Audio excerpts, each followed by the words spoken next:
We've also got some chili powder. Give a good few dashes of that right there in there. A little paprika in there. 2 or 3 good shakes. Actually about 10 quick shakes. And then we're gonna do, hold on, technical difficulties.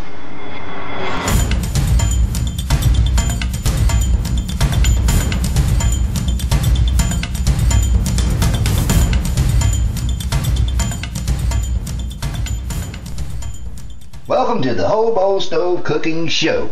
Here we're going to feature the Stansport stainless steel #2. They say it's a 1 liter, but actually it's a 1 quart cook pot. I decided to do a little video showing y'all how well this thing can cook, or how bad it's going to cook. We're going to find out. Now, in my reviews, I've let everybody know that I've already cooked spaghetti sauce in this thing. What I did is I actually did a little bit of ground beef in there, got it all browned up, put the mushrooms in there, and then I put the spaghetti sauce, and we cooked it down. Did a fine job. Now I cooked the spaghetti in the Stanley Adventure Camp Cook set, broke the noodles in half, and it boiled it up real nice. So between this and this little piece of equipment, I was able to feed 2 people. That's right, 2 people, myself and my wife. The kids had already ate hamburgers. Here we have a Tyson's all natural premium miniature chicken. Well, actually it's a Cornish hen, and it's 18 ounces. And we're gonna do a deep fry miniature chicken inside that little bitty pot. I figured this right here would actually be appropriate for such a pot of that size. Ain't he cute? He's an itty-bitty chicken. Look, we actually have a dancing chicken now. I don't think you can really get a beer up in that cavity, but we ain't doing a drunk chicken, or as the barbecue pit boys, or they're on .com here on YouTube, they like to call them dancing chickens. But for comparison, you can actually fit that little puppy inside that pot. But nope, we're not going to stew it. We're going to cut that itty-bitty chicken up into itty-bitty chicken sizes, and we're going to do some southern fried itty-bitty chickens. Y'all recognize that right there? That right there is one of them little cups that came with the Stanley Adventure Camp Cook set that nobody likes. Well, I happen to like that thing. I drink my coffee in it every day. We're going to take 2 medium eggs. Besides, I'm showing you another use for this little cup. 2 medium eggs. And we're going to put it in that there cup just like that. And we're going to get us, I should have had this ready. I'm losing time here. We're going to take that fork and we're going to beat these eggs up. Some sour cream.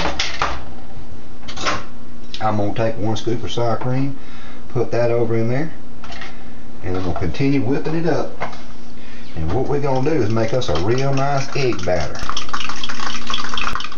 Now that I got it mixed up pretty good, it's hard for me to show y'all this, but we've got a nice creamy egg batter here.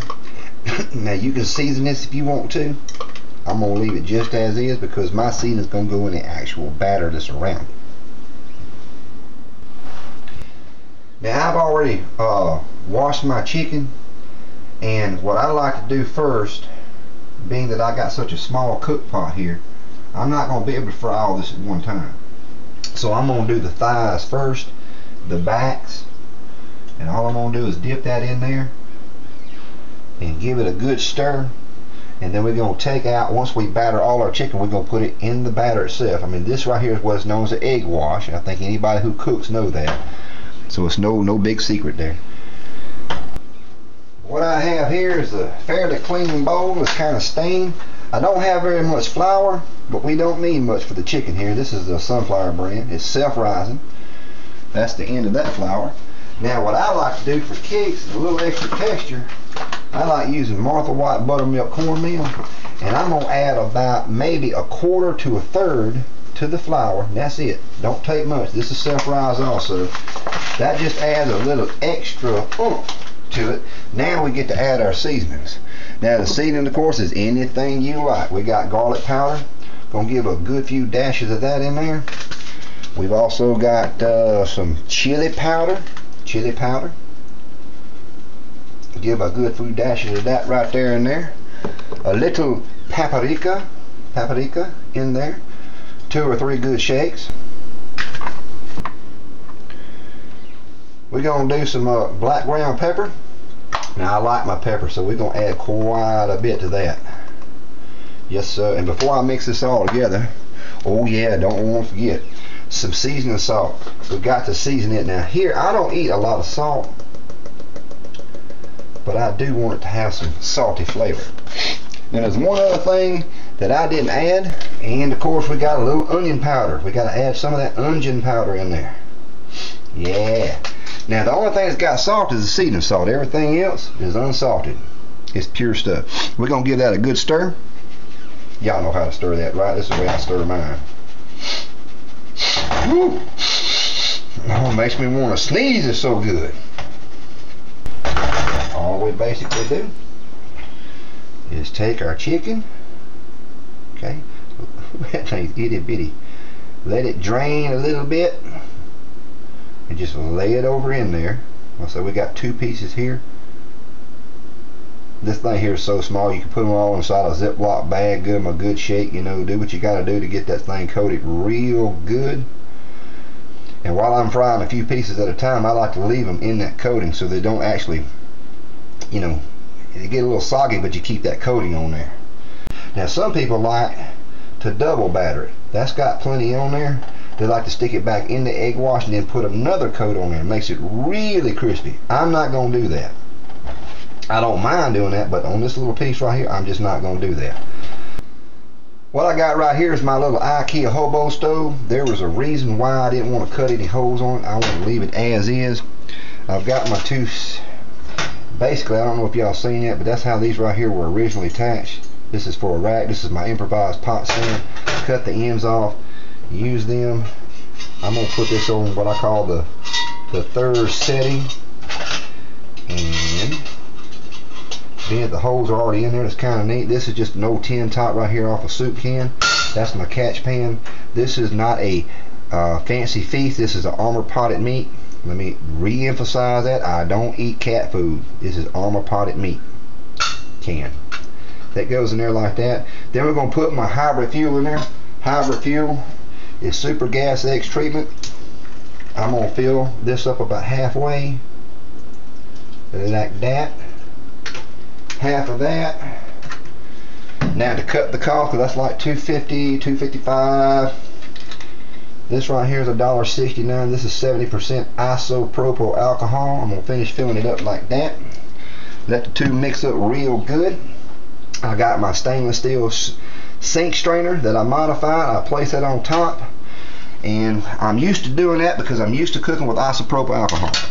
Now, last time I tried to show y'all this, it didn't quite work because I was not able to use 2 hands. All I do is dip another one of these in there, light the end of it. As it lights up, and it's lit. There it is, boom. Now, I wouldn't be able to do that outside. Can't do that outside because any wind blowing something like that would just blow it out. But I got an idea for something later. Just take a stick, dip it in there. I don't know. Anyway, that's not important. We're going to take this pot stand. We put the pot stand on this side, maybe that side. Let's see how it looks in the camera. Yeah, that'll work right there. And then I'm going to take this pot and lay it on top. I washed it out real good to get rid of all that chicken in there. And I'm going to leave that right there. Basically, I'm just going to get the water dried off of it. It's doing a real good job getting that water off. Get the water off of it real good. And I'm going to go ahead and put my cooking oil in there, because I don't want to scorch this pan. All I'm doing is just warming it up, just evaporating that water, because y'all know that water and oil don't mix. Otherwise, I could just dry it out with a towel, couldn't I? This is just a little bit more fun. Got the cooking oil in there, and it's already starting to warm up. I'm going to grab the camera so y'all can see this. It's already starting to warm up, and I just put that on there. They say that you know that your grease is hot when you don't see them worms in the bottom. And I don't know about that. I'll always like to take a little pinch of my batter or something and throw in there and see if it starts frying instantly. Then I know it's ready. That's kind of a neat little setup there. That's the hybrid fuel that I got in there. That's been on there about maybe a minute. No, the pot's been sitting on there drying the water out. But with the oil in it, maybe a minute.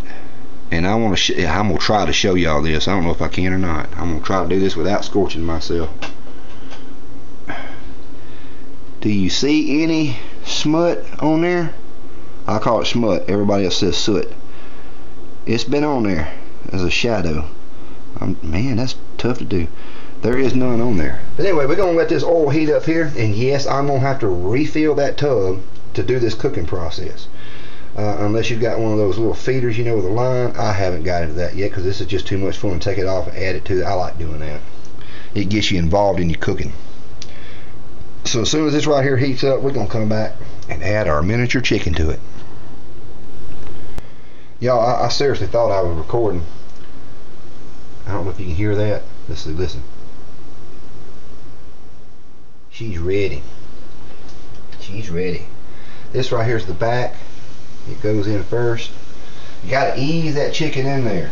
You don't want to just drop it around, because you know what happens when you throw something in some hot grease. Now hopefully this fire don't get too hot and cause this chicken to burn.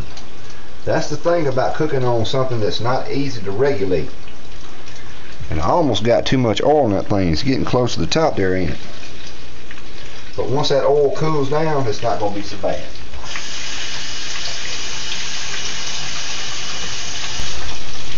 We've already got a crispy chicken right here. Now I know that ain't fully done, but it's already. And that's the problem right here. The oil's probably gonna get too hot too quick. Get something to flip this thing over with. I didn't get my chicken grabbers.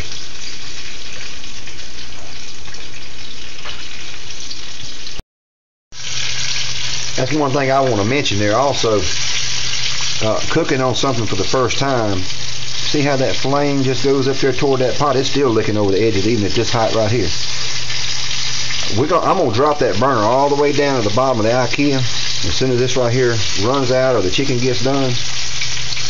That's why I like testing all this stuff out here at home. I don't have no problems, or not as hardly any problems out there. Ooh, that chicken's looking good too, buddy.